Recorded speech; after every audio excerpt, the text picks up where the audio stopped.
Good afternoon, everyone, and good Sunday. I hope you guys have been enjoying your weekend. It's a beautiful day outside, so make sure that you go out and partake in some of this beautiful day that we have, man. Don't waste it, all right? This is the Good Things Jackson Show, as I said. And of course, if you're tuned in to hear anything negative, this is not the show for you. We're talking about positive, forward-thinking, forward-leaning things here in the city of Jackson. We are absolutely going to change the narrative about our city, and we do that by talking about all of the great things and the great people and the great events that are happening in our city. If you are following us on Facebook, just go to the Good Things Jackson Show right now. We are live on Facebook. You can leave your comments, you can leave your questions as well for any of our guests.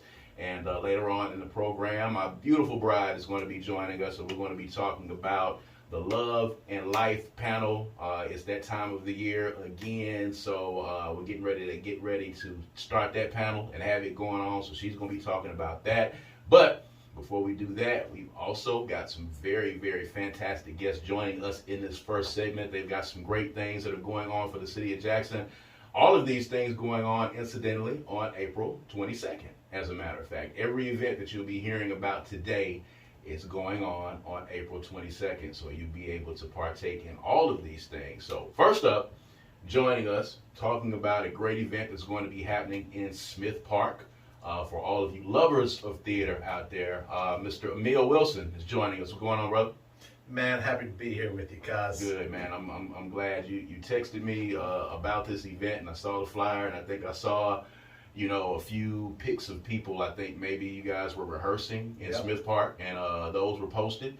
And I think this is a fantastic thing. Of course, you've been a huge part of the creative community here in the city of Jackson. So let's talk about Shakespeare in the Park, like literally Shakespeare in the Park. Talk a little bit about that, man. Talk about the idea and the inspiration behind it happening first, Sure. and then we'll get into the rest So of it. for most major cities, you've got a theater presence where you're doing not just indoor theater where people come and pay and see something in a cold, dark theater at night. Mm-hmm. You have outdoor performances and outdoor events that are free, open to the community. This is one things we organized. This is our second time to do it in the park. Mm-hmm. We did Midsummer Night's Dream a couple of years back, and it was a huge success. We actually tripled the number that anyone was expecting showing up. Yeah. And it's a good thing for Smith Park. It gets audiences into Smith Park during the day. Mm-hmm. They can see it, they can enjoy it, and then after a couple of hours, they can head off to dinner at a downtown restaurant. Right. So Smith Park has been renovated. There's some lights down there now. There's a lot of new things down there at Smith Park. This is not the Smith Park that a lot of you guys will remember. Incidentally, of course, as with a lot of things in downtown Jackson, people have their idea of Smith Park and what it is and what happens in Smith Park, but it's been used lately for a lot of great things, a lot of expos, pop-up shops, food truck events have been there as well, and then there's been some events that have been used on that stage. I always have loved that stage because of it's like a moat in front of the stage, actually. Well, so is and as far out as it sticks, they don't have the moat anymore. okay. They got rid of all of the Really? water through Smith Park. I mean, it's expensive to maintain a fountain and all of that. It is. But that's opened it up now for us where there's seating. Okay. So bring a lawn chair, bring a blanket, something like that. We're doing King Lear, Okay. which is one of Shakespeare's darker shows. Yeah, And yeah. this is tragedy at its finest. Like a lot of folks die on stage. So, of all of the, pieces of Shakespeare's work, why did you guys decide on King Lear? So King Lear, first off, we had the talent. Like that's one of the things to do King Lear. 50% of all of the lines are spoken by that one man, King Lear, who is supposed to be an old person. Well, there's a fine line. There's an old joke that when you get old enough to play King Lear, you're too old to actually play it. Right. Well, we had Ward Emling, recently retired film commissioner. He studied Shakespeare in England. He is a trained actor. We had him. And when you got a talent like that, you build a season around it. Yeah. So we had the opportunity to do that. And King Lear is one of the great tragedies. It's not done a lot because the talent's hard to find. Right. And we saw the opportunity. Yeah. And it's in the curriculum. If you're in high school, you're going to read this play. Right. So Shakespeare, like all theater, wasn't meant to be read. It was meant to be performed. Mm-hmm. So we're performing it for audiences. He was a playwright, so I think a lot of people, miss that point. Shakespeare is much better to be seen performed as in read. I think it's a lot more understandable too. Absolutely. So talent has never been an issue for us here. I never ever think that there is something that the people that we have here in the city can't do. So talent not being an issue, and finding the people that you knew were going to bring what they needed to these roles. What was the process for people who wanted to audition for these roles? Is this a troupe that's already in place, or how did this work? So there's a core group that have been working together for a while. We've done a number of shows, not just Shakespeare, but new productions as well. And we got white folk, we got black folk. It is a good, solid mix of people that have been doing shows together. But, well, this needs 13 actors. So we opened up auditions and then actively recruited some other people to join. So what you'll see if you come is a solid mix of professionals who this is what they do for a living. Okay. This is how they feed themselves. Right. And have degrees and all that, with community members who are doing it because they love it. I got one guy, it's his first time on stage ever. And he's got a law degree, he's practiced law, which is a stage in and of itself. But it's his first time on stage. Right. And I got him acting right next to one of our girls is leaving us right after the show, like the week after the show, to go do a year-long contract performing for Disney. Wow. So it's a good mix. It gives people in the community the opportunity to enjoy being a part of the show, as well as balancing out, making sure the show is really strong and really good. So you're going to see a mix, but in the end, it's a good show with community members who are coming in with their own talents, their own ideas and desires and wishes, and putting all of that on stage for everyone to see. If you're just tuning in, this is the Good Things Jackson Show. We're talking about Shakespeare in Smith Park.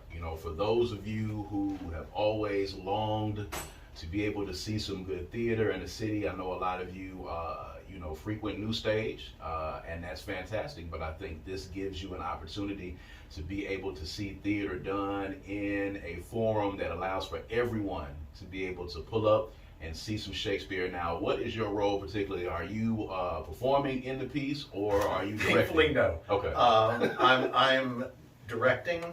I've organized this. We've organized as a nonprofit for the past 2 years. Okay. I've been doing shows all along. Okay. And my wife and I saw the need here, and so we organized this, and I'm fulfilling the director's role. Okay. So, you have been a performer yourself.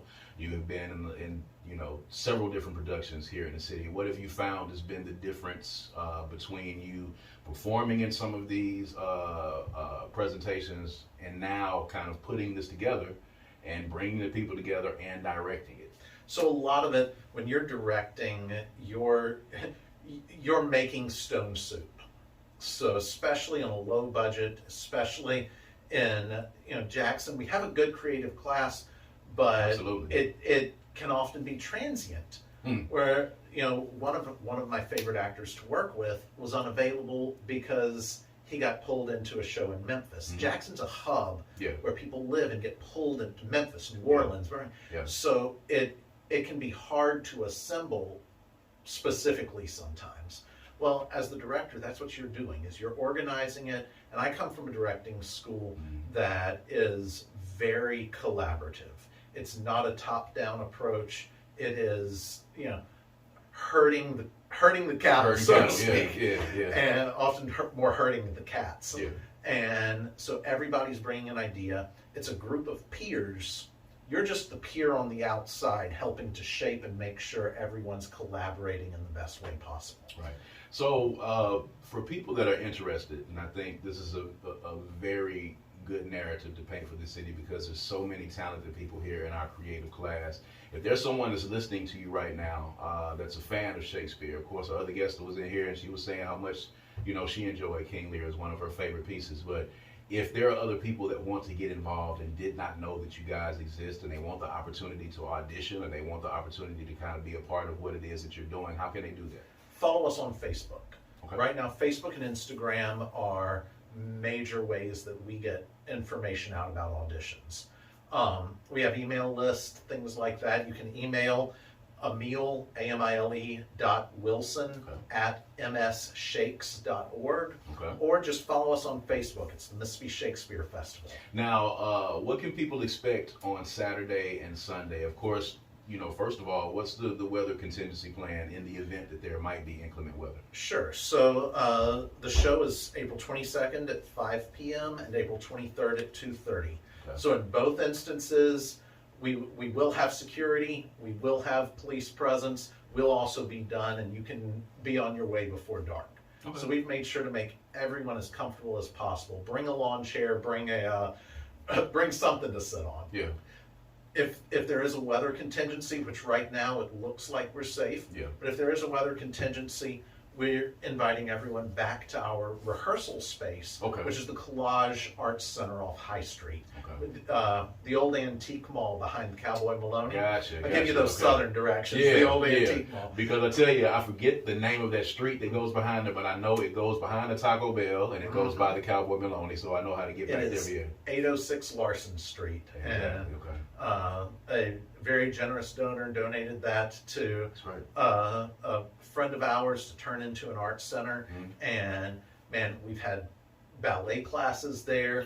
City Dance, the free dance program for JPS kids, has been there. We have theater groups that rehearse there, including us. So if there is a rain plan, we're going there. Okay, so Saturday at what time? Saturday at 5 o'clock and Sunday at 2:30. And you can just pull up to Smith Park with a chair and you'll be able to see this production Absolutely. for free. I say get there early because there are other events going on downtown. Pull up and just bring a lawn chair, bring a blanket, have a seat. This is, it's a tragedy. Like I say, folks die on stage, so be prepared. All right. So Saturday, Sunday, you guys make sure that you go out and check this out. Now, what's next? King Lear is this weekend. What do you guys have coming up next? So this basically ends our 22-23 season. Okay. What we are asking is we want to hear from you about shows that you want to see happen.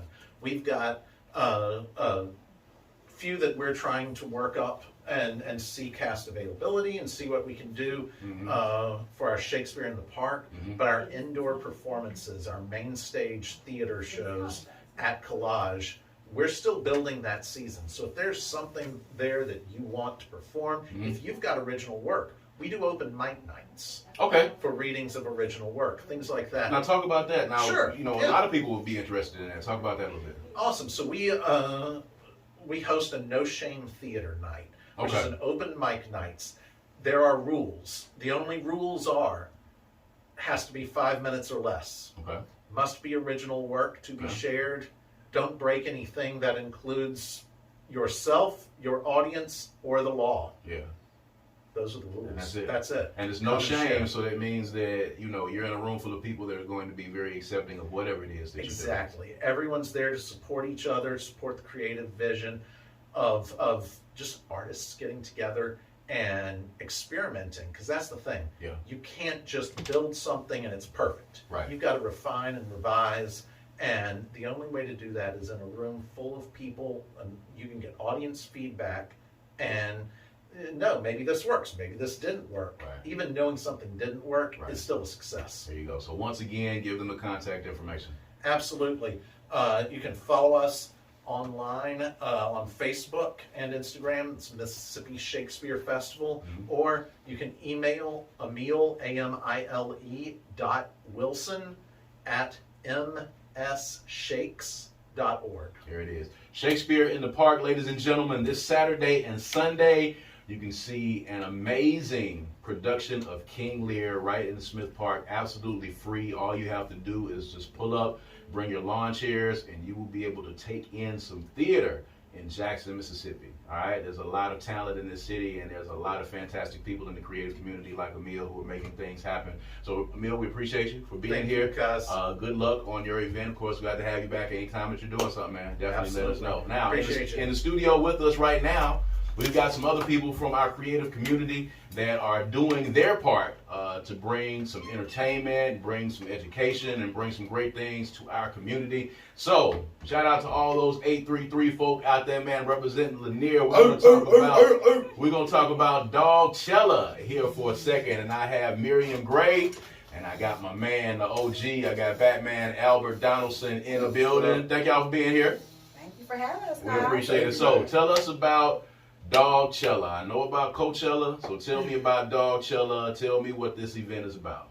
Well, Dawgchella is bigger and better because it's the community, it's Jackson. There you go. There you go. Yes, and it's Lanier High School's community school official lunch day.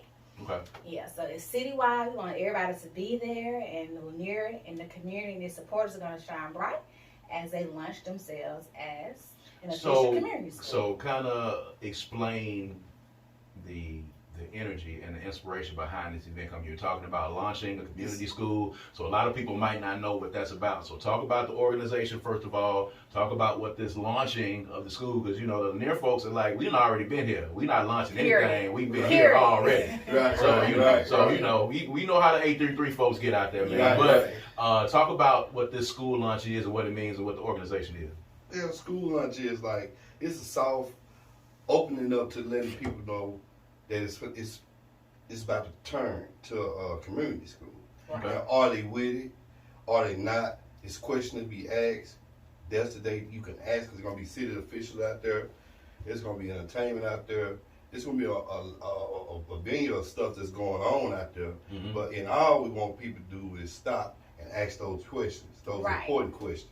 So what does a community school mean, Miriam? Right, so community school, it is a publicly funded school that is a hub for the community. So it services students and their families and the neighborhoods that surround the school. So for example, if students need health care that their parents need it, their siblings need it, they can come there and get that at a community school. Okay. Okay, if they need a place to do laundry, they can come there and do that. So when you think of community school, it serves a community.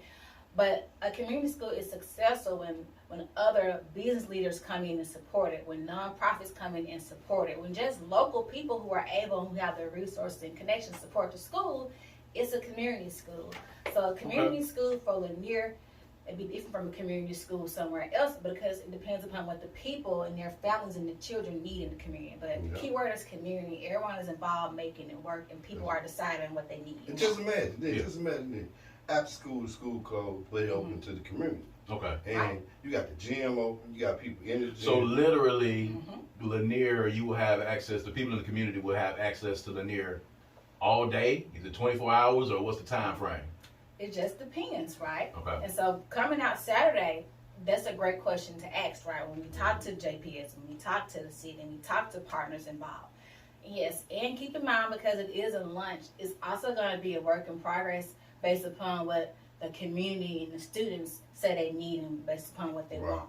This is just the beginning. This is very important because, you know, sometimes Yes. folks come out there and they expect everything to work perfectly the very first time. So this true. is the first time that we're launching a community school in the city of Jackson? Yes. In JPS? Yes. Now, there are some schools that have aspects or characteristics of a community school already, but we want to make it official. We want to do our best to try to get it right this time. So we don't want to ignore that. There are some schools who are doing this, but it's just bits and pieces everywhere. With this, we want to get the pieces to come together and have this, have it together.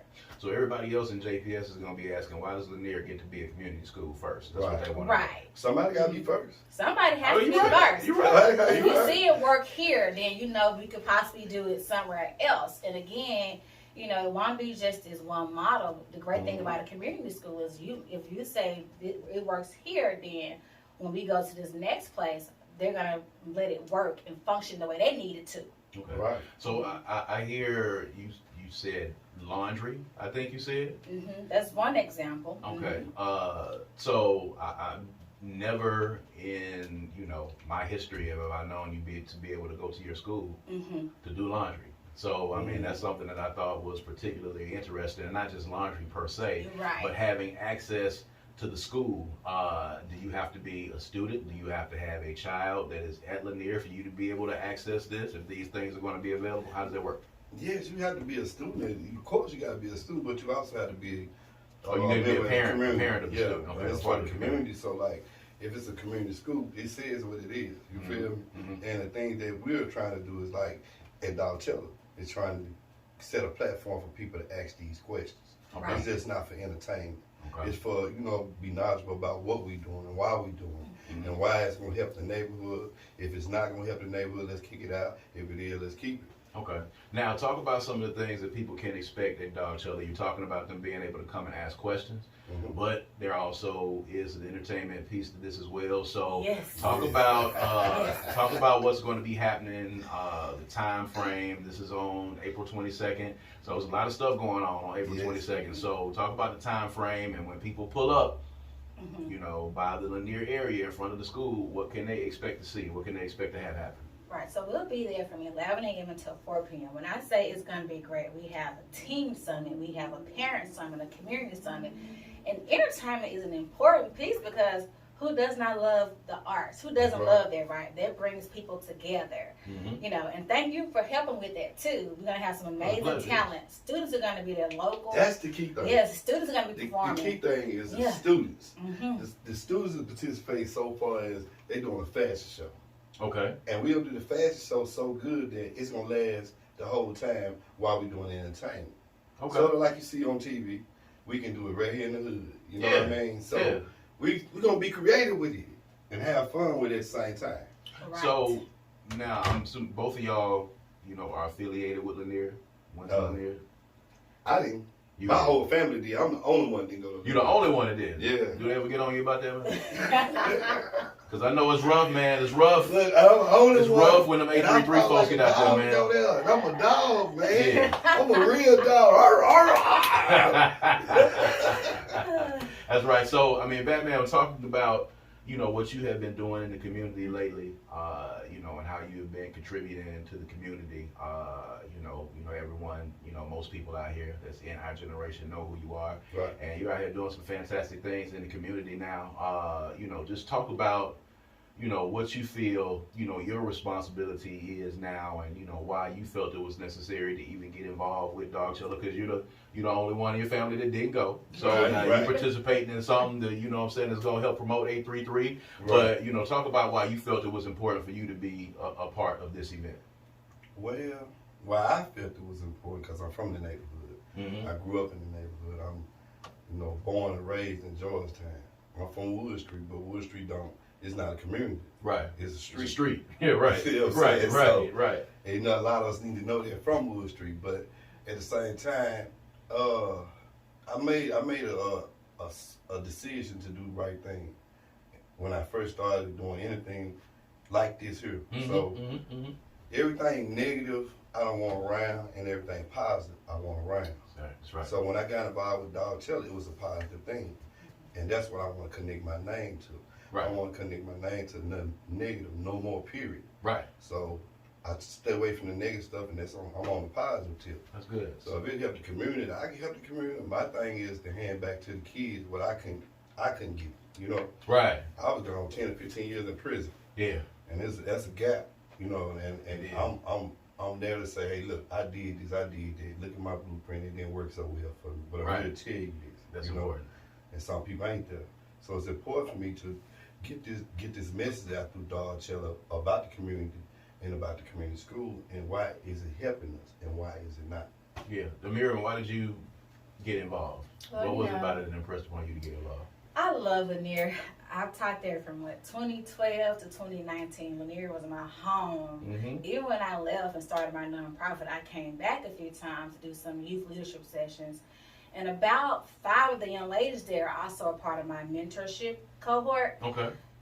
And when I think back, to my time as a public school teacher, there's just so much I saw. Like there was so many like great students, but also I saw there could be many more improvements being made. You know, like we have excessive testing. You know, we have students that are constantly being suspended. You know, we have teachers that need more support, and then we have the people around the school that need more support. So when I think back on everything that I saw that I wanted to improve, but I felt like I was powerless at times. And when I visited Chicago, visited Puerto Rico, and learned about community schools, I was like, they're facing some of the same problems we're facing.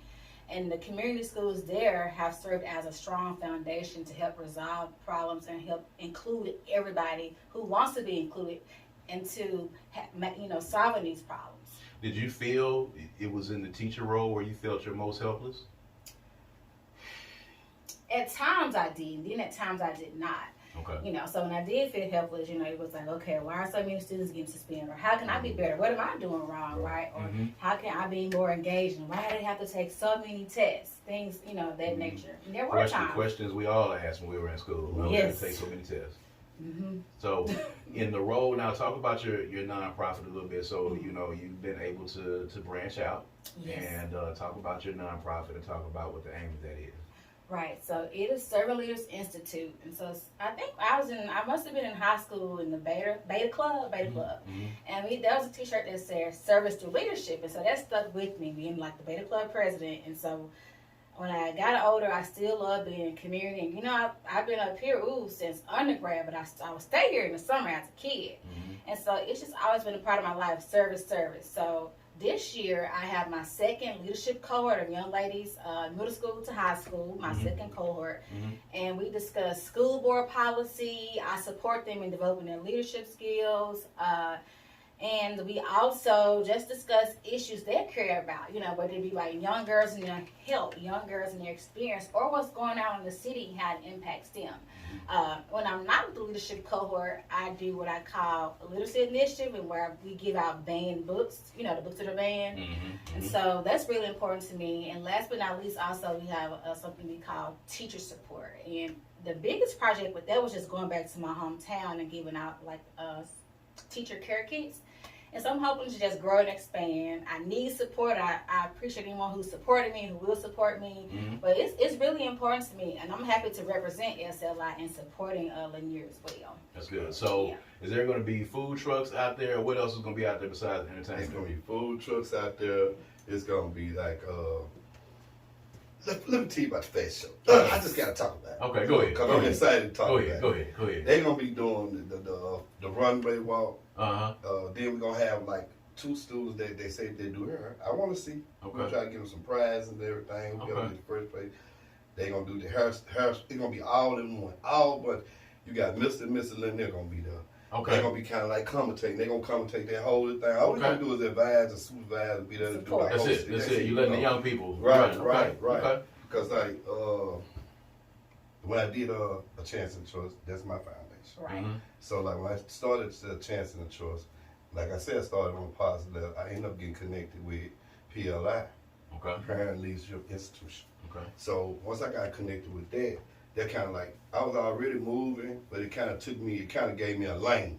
Okay. I needed a lane. I didn't have a lane. I was just running. Right. Wherever I can go. Right. So it gave me a lane, and that's how we ended up doing Dawgchella. Right.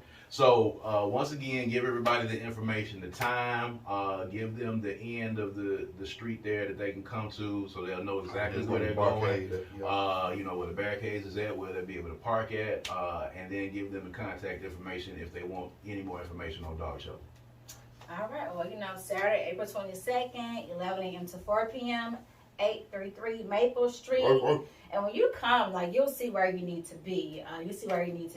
Right. Yeah. And there's so many organizations supporting this. We're going to have to post a long list on Facebook, so we won't leave anybody out. We don't want to leave anybody out. We're going to have the bounces out there for the kids. Okay. Hot dogs got something for the kids. There you go. We want the parents. We want everybody to come. We want the whole community to come out.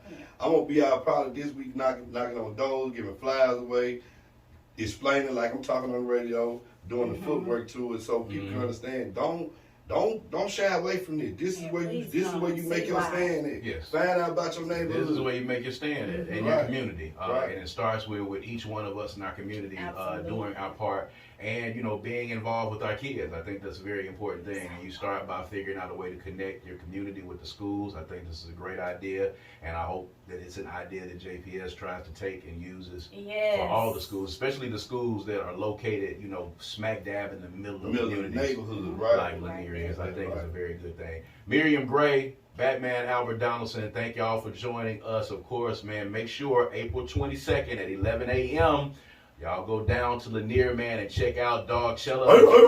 There's going to be food trucks out there. PLI, No doubt, Greater no doubt, Community man. Voting. They set tripping.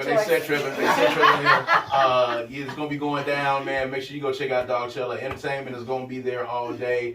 There's gonna be panels there. There's gonna be a lot of good stuff for the community. If you live in and of and around 833, you need to be at this event, man, because this is the launch of a new community school. And it's a new model that we hope stretches across the rest of the city. All right, we're gonna take a quick break. When we come back, it's time to talk about Love and Life 11. It's going to be happening on April the 22nd as well. A lot of things happening next weekend, man. We got the one and only Queen is going to be in here live and in living color. And I'm excited when she gets ready to come in here, man. We're going to take a quick break, man.